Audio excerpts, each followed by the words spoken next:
Hello everyone, and this is my review for WWE Fastlane. Let's just go off and say right from the get-go.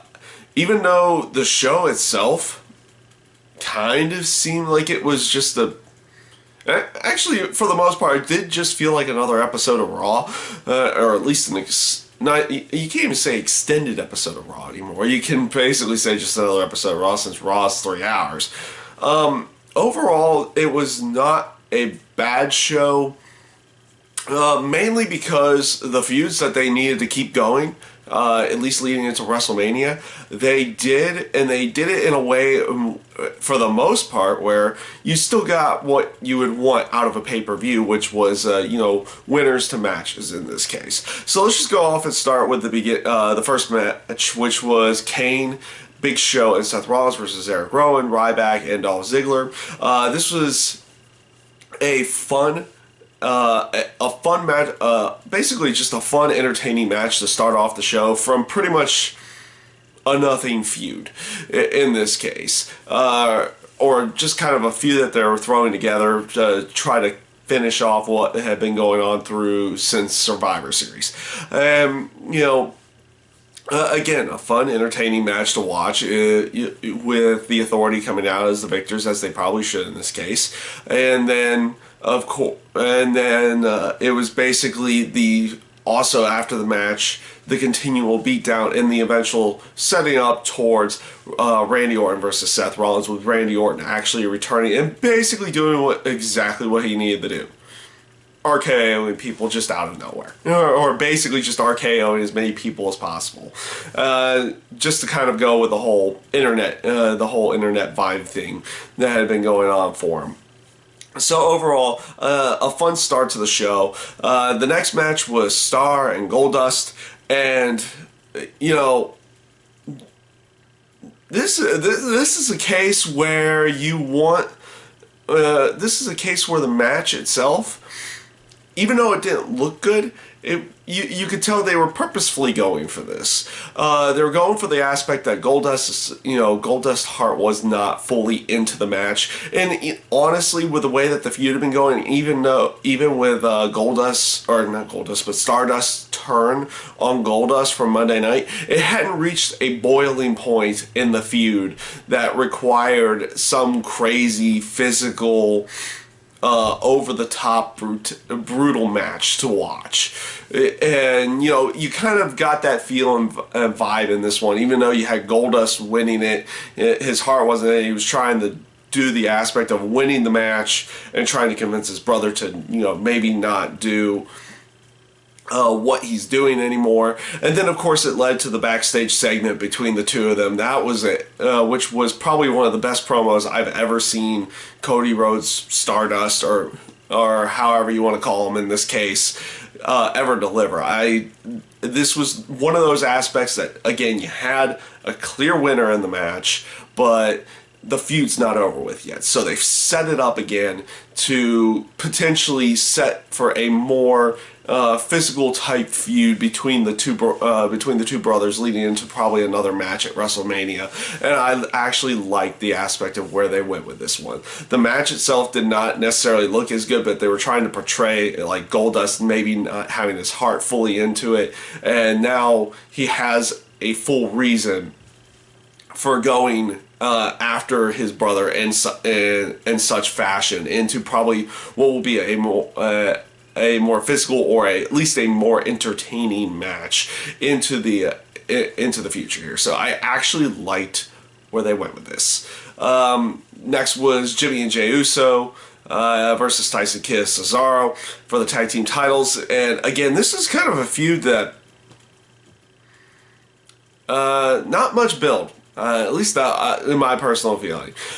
These are guys who can put on really good matches, and again, this was shown in this case. I like the aspect of Tyson Kidd and Cesaro going over, though I figured they would eventually go over in this feud. I thought they would just go over at a different point in time. I didn't really feel like necessarily that tonight was that night, but they definitely decided to go that route with it.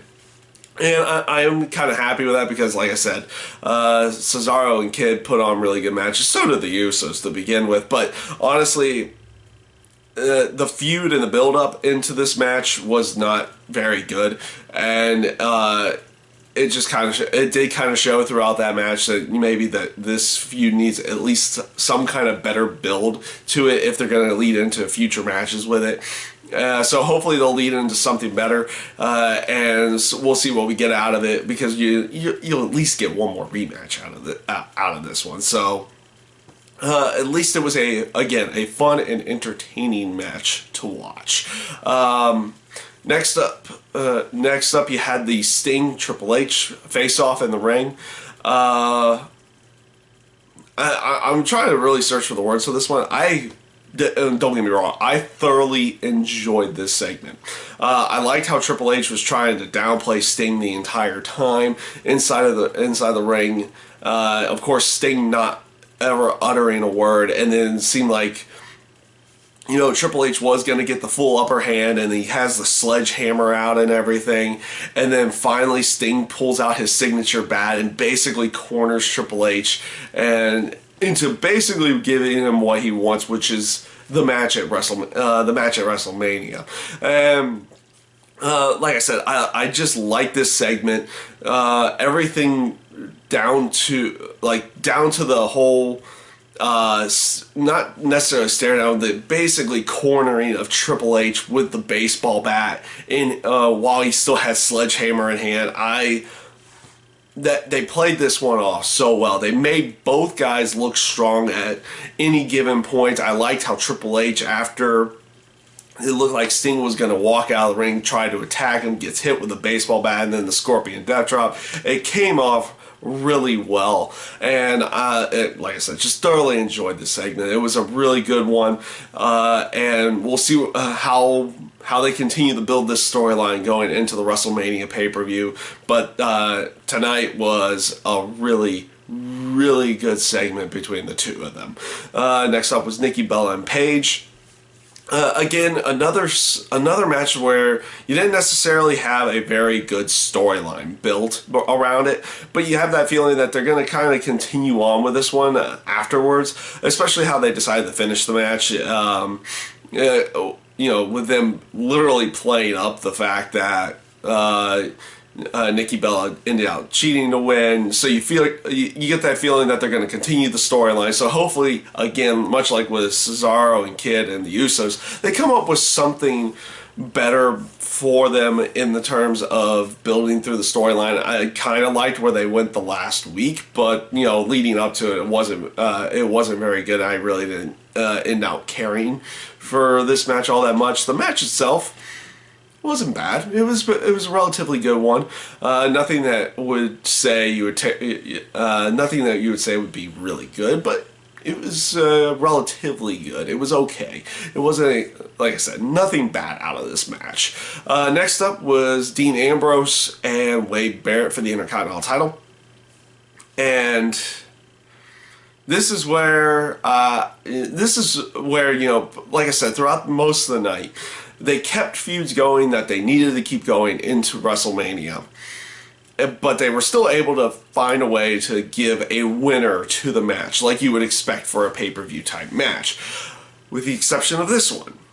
Why do they even feel like you have to go with a DQ finish in this match to continue this storyline? And I'm not even sure, not even sure in this case. Honestly, I enjoyed I do enjoy Wade Barrett. I do enjoy Dean Ambrose a lot. It comes off the match up until at least the DQ came off really well, and so I'm looking forward to seeing more of it. But why did they have to go with a DQ finish here, where like in every other match tonight where they were continuing feuds, they had to go DQ on this one where they could actually give you a winner in the other one? So it kind of boggled my mind on that one. That was pretty much the main down point of the night for this pay-per-view. Up next was the Rusev versus John Cena match, and what can I say? Like I said, it feels like they're going to continue on this feud for Cena and Rusev, And what a way for them to actually go ahead and do it the way they decided to go with. Obviously, they have the whole aspect that John Cena never gives up, never surrenders, anything like that. So having him still lose by submission, but not necessarily by tap out in this case, was probably the best way of going. I actually thoroughly enjoyed the match. I thought the two of them did a really good job inside of the ring, and it came off really well, so I can't wait to actually see them go for another match. But then again, like I said, they can keep the actual feud going because, even though you had a winner to the match, you still had a little bit of controversy in there and a reason behind it to keep it going. And that was one of the things that I actually thoroughly enjoyed about most of the show. Was that, yes, matches ended in controversial fashion, but they ended in such a way that you still had a winner and you have a reason for this feud to keep on going into WrestleMania. Up next was the not Wade Barrett, Bray Wyatt. The Bray Wyatt promo for him challenging The Undertaker for a WrestleMania match. Again, like the Sting Triple H segment. This was really, really well done. I liked I liked the whole ambiance that they put off for this match, or not match, but for this segment, and it just came off really well. I liked the whole aspect of them having the Druids come out there, making it feel like it's going to be The Undertaker and everything like that, and then opening the casket and Bray Wyatt, sitting up out of the casket like he's the Undertaker, up until finishing the promo, and then him laying back down and the casket shutting. I liked everything about this. They did a great job of portraying this segment and setting up for the match between Bray Wyatt and The Undertaker at WrestleMania. Now we'll see how they can go, how much further they can go with this leading into Mania to begin with. But this segment was thoroughly enjoyable. Hopefully the rest of them will be just as enjoyable leading into WrestleMania itself. So this brings up to the final match of the night, which was, of course, Roman Reigns, Daniel Bryan, and the whole aspect of them finding out who would actually go face Brock Lesnar for the WWE World Heavyweight Championship. The match, great match, fun match. Again, like I said, most of the matches tonight were actually relatively fun in their own way, but it didn't, with the way that they interjected the Authority into the storyline leading into the pay-per-view match, you figured you would see some kind of Authority run-ins and anything like that. I'm kind of glad they didn't do it and they just let them have the match as is. But you still figured storyline wise it would have made sense for the Authority to try to interject themselves, and then maybe Dolph Ziggler and all them would interject themselves in some way. So it did. They definitely went with a different route. It was probably. Probably for the best for them to actually have no one interfere and just have Roman Reigns win the match cleanly. Again, like I said at the Royal Rumble, I don't personally have that big of a problem with Roman Reigns going on to face Brock Lesnar at the pay-per-view. I know there are a great amount of fans that do have issue with that, either feeling like he's not ready or any aspect like that, or they just they just rather have Daniel Bryan going into the main event of WrestleMania for whatever reasons on that aspect as well. Would I like to see Daniel Bryan and Brock Lesnar have a match? Yes, but I also don't have that big of a problem with it being Roman Reigns either. I said it before, it kind of makes a little bit more sense to have someone, someone like Roman Reigns to face off with Brock Lesnar in this case. I mean, you've had Cena, you've had Seth Rollins, you've had CM Punk go up against him, Triple H, and everything on that area, and it just. It feels like it would make more sense to have two guys who could put on a very hard-hitting match at WrestleMania going up for the title in this case. So, like I said before, I don't have that big of a problem with Roman Reigns. Yes, I do feel like he's weak on the microphone. Then again, I even feel like, even though I'm somewhat of a Daniel Bryan fan myself, I feel Daniel Bryan's a little weak on the microphone himself too. So, again, there's kind of no trade-off in this case. So we'll see how they lead into WrestleMania with their storyline and see where they actually go with it here into the very near future. Yeah, of course, got 5 weeks until WrestleMania actually happens. So, overall, a relatively okay show. I feel most people will probably find this to be kind of a disappointing one, just the way most matches ended. But I kind of looked at it as like, hey, one of the biggest complaints that they've always had about pay-per-views is having tons of matches end in disqualifications in order to keep feuds going. In this case, they found ways for most of the matches. I wish they would have found one for Wade Barrett and Dean Ambrose in there. But they found ways to keep feuds going with still having decisive winners in their matches. And that is probably one of the better areas of writing that they could possibly come up with, is still keeping those storylines going, even though you still have a winner to a particular match. So we'll see how things lead into WrestleMania in this case. And that is my review for WWE Fastlane, and I thank you guys for watching.